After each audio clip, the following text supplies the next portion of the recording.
Yo, good morning, guys. I wanted to make this video one more time, man. A lot of guys. Yo, YouTube, what's good? I got a quick talk real quick, guys. Did this video other day. Some guy was telling me I'm showing everything how to do it, what to get, but I'm not showing the hook up the harness and all that stuff as far as the original harness. All right, so this is what I do. Like I said, I'm a beginner, so I'm just now. This is my sixth swap. So what I would say the best suggestion to do, once you unhook your factory harness, you're only really unhooking it from like the starter, the distributor, the smart pump, if you got like a 305 or something like that, Maflow, some like little smaller things, and then whatever transmission you got. You might have a little harness if you got a 700R. I take those harness, I unplug everything. I unplug everything from the harness and I set it to the side. But what I do, I take the distributor wire, that it be like a brown, sometimes it might be a red. So whatever the distributor, whatever that power wire is to operate the distributor, that's what you use when you hook your aftermarket harness up to the computer. That's where your ignition switch goes to. So that's where you get your some tape, label it. Also, the rest of the harness from the starter, you take the two reds or one red, whatever, how many wire, you label it starter wire. Plus the purple wire, you're gonna have like a little skinny purple wire, if it's purple, to the little S wire on your starter. Get that, label it. Put all your other harness to the side. Now, if I was you, I wouldn't cut my factory harness. I'd put them in a bundle and I tape them up and I stick them to the side. Now, you can, but you're gonna have to rewire your car. And when I say rewire, it's not just the harness. You rewiring your whole car. So I would advise you, if you're a beginner, you starting, do not cut any wires.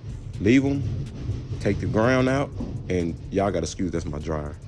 Take the ground out and put that shit to the side. Tape the positives up, tape all that shit up. Because with the harness, the aftermarket, you only power source you need really is their ignition wire that you have from the coil. And really that's your battery. You know, of course, your starter, you're gonna hook your starter wires back up. Now, I do hook my factory starter wires. Once I get my LS in, I do hook my factory starter wire back up. I don't care if it's 3-4 wires on that big on that big starter plus, because some of them starter wires be other stuff, and they hook it to the starter instead of running to the battery. So I still hook my factory starter wires up. If it's 2, I hook 2. The harness, the aftermarket harness, gonna come with 2 extra, so there'll be 4 wires on there. And then the S wire, it would be by itself. That's what I do. Now, this is a customer car. They couldn't get the motor and stuff in. As y'all can see, we got the plates on, we got the motor mount, we got the bolts in. Y'all see the bolt through. Same from the other side. Also, we got the steering column back on. This car didn't have the steering column. We got it back on, and for time being, I just bolted up just a little bit to get me started. Y'all see all the wires, so that's when we're gonna have to figure out, because this stuff been on loose already. So we just trying to get the car chrome. All right, so the customer brought a radiator. The radiator, you can use the same factory radiator from if this an 87 box Chevy, hey, I need an 87 Chevy Caprice radiator. These are the headers I told him to order. So he ordered the short tube headers. They come from a C10. Only thing about these headers, they come from a C10 short tube headers. They like 90 some dollars. Only thing about it, these bolts will not fit in the head. So you're gonna have to, these bolts are too big. Trust me, I done did 6 of them. I don't know why. I don't know if it just because it's something different. I don't know, I can't explain that. But them short tube headers will not, the bolts will not work, but the collectors will. The collector bolts will work with the collectors, but them not. So what I advise you to do, if I still got it, I'm trying to hurry up with this video. My phone over there, I think I killed it. Okay, go to advanced auto. I don't know if AutoZone have it. I don't know if O'Reilly have it, But I went to Advanced Auto. This is the part number for, if you see it, Chevy LS engines. These are bolts. They're a little skinnier, and they're going to be a size 10. Yes, a size 10. Now, like I said, this boat, they come with the gaskets. They come with all that. That's the good part. So I told him what I ought to buy, and I'm just taking out the stuff that I need. But like I said, these boats, we're not going to use. We're going to use the coupling boats, the collector boats. Put this in the garbage. So yes, this is window stuff. So this the cross member. I don't know what transmission he had, so I don't know if the cross member worked. I don't know, guys. But I will say, those headers, you will have to get you some header bolts. This is just junk stuff here, but he do have his harness. He's had his harness, and then it is labeled. See, stuff like that. If you get a harness that's not labeled, then hopefully it comes with instructions. Sometimes everything should bolt up, everything should go in the right direction. The only difference is when you're doing a swap and you bought an eBay harness or something, and you don't know how your harness work, you lay your harness out, you put it out, scatter it out like a spider. And what you're gonna do, your starter wires, you're gonna have 2 long red wires with the little clips at the end. 2 red wires, them your starter wires. So you know your starter gonna be on your passenger side. So put it to your passenger side. Now you're gonna have 1 coil. You're gonna have the injectors. You're gonna have a coil and injectors. So how do you know it's not twisted? So what you do, the harness, the side where all the wires go to, you're gonna have your alternator plug, your speed idle control, your coolant temp, your water temp. You're gonna have all types of plugs, your manifold sensors. You're gonna have more plugs on this side than that side. So yeah, that's how you can tell as well. So yeah, guys, so this is thought about it. Like I said, all the other stuff's simple, man. But the wires, definitely, like I said, these are the 2 wires I'm telling y'all about the starter wires. This gonna go on the starter side. And all the other stuff is gonna go where the other stuff gonna go. You might get a harness that you have to put adapters on. Like for instance, I think these, just say these are EV6. Well, these is not, let me see. No, these not EV6. These are like Mortec. So he had to get him some adapters. So the adapters gonna look like this. They're gonna look like the EV6 to Mortec adapters. So that's all on that part, man. So it's very simple, guys. Like I said, if y'all need anything, y'all just let me know. Just comment below, guys. I'm just trying to help y'all the way the more I can. I'm just trying to help y'all out. So we're gonna finish the journey. We'll tune y'all back in. But yeah, bro, I just brought the intake here. I want to tell y'all too, man, y'all can get away with a lot of shit on the LS swaps. Get you the quality, get your radiator if you need one. You don't have to get one. He just bought a new one. Headers, you don't have to use these. I'm gonna show y'all the trick. Now, they got different manifolds. Different. Okay. They have the manifolds that comes out and then down. Now look how straight these is. See how straight those is? Now, like I said, they do have the one that comes like this and go bow out. You don't get those because they're not gonna work. They're gonna hit the firewall because of this right here. Unless you shave this, but you're gonna mess something up. Now, what you could do, your frame gonna be like right here. You can notch your frame just for this can fit in, or get them. These are the flat ones, not the one that bows out. So you don't have to use a header, you can use those. If your motor got those on there, you can use those. And I'm gonna tell you another thing, your AC lines. You're not gonna use your factory AC lines.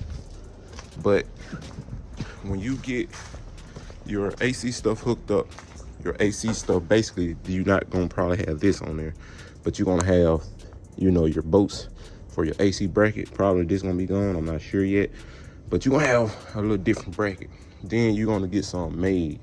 Once you get something made, you're gonna be good. Now, throttle cable. Me personally, you don't have to get a throttle cable. You don't have to listen to everybody.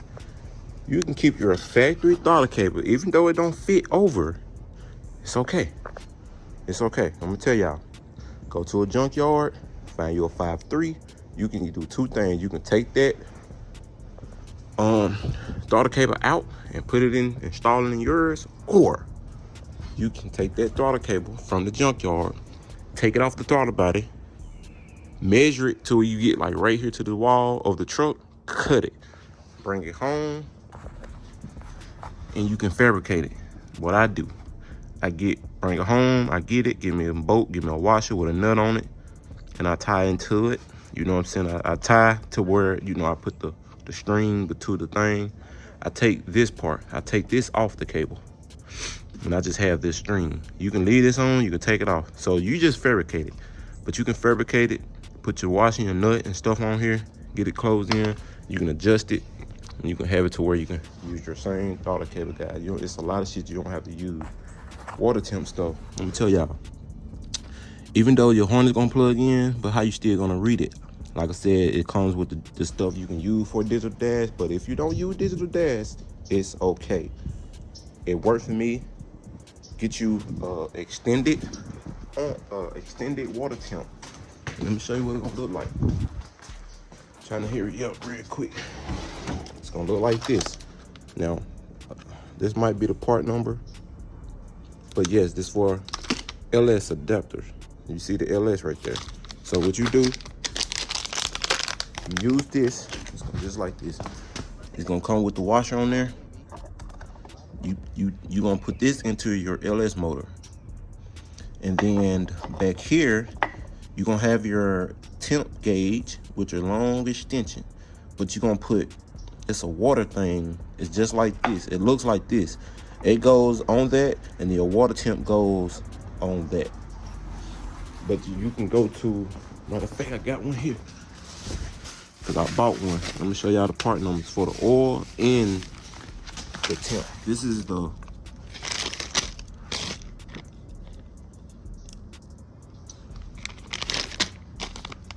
this the gauge, I think, for the oil gauge. Oh yeah, this the water. Yeah, this the water temp. So you're gonna put that long thing into this, I think it's gonna go into this or this or this or this, one of the two, but it's gonna go into that. You screw it in with some Teflon, and then this is gonna go into that extended link. The part number is right here for the water temp, for the LS swap, for the mechanical gauge.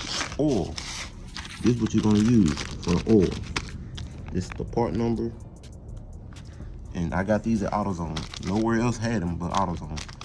And you're gonna use your oil thing, is gonna screw to the back of this till this screws into your block. So yeah, that's a little game to give y'all, so y'all can read your oil and your temp. You don't need all that other fancy stuff. Now you will need, he got the fuel pump sending unit, he got the fuel pump, and then he got the other stuff like the meth flow sensor and the coolant intake. So yeah, so I just want to let y'all know, man, don't get discouraged. Don't use them plates. Use these. This might be the part number, but they are the adapter plates. I have my address. I don't think it's got one on here, but yeah, so that's how you do it, guys. So that's how you LS swap. Two was good, man. Good morning, guys. We're working on this thing. So we finally, a while ago, just got the motor in. We got the motor mounts hooked up. We got the bolts finally hooked up and everything. We got 2 bolts on there. So I did take the intake gasket off, the intake off. And also, I took the boxes, took everything out of the car, or what he have.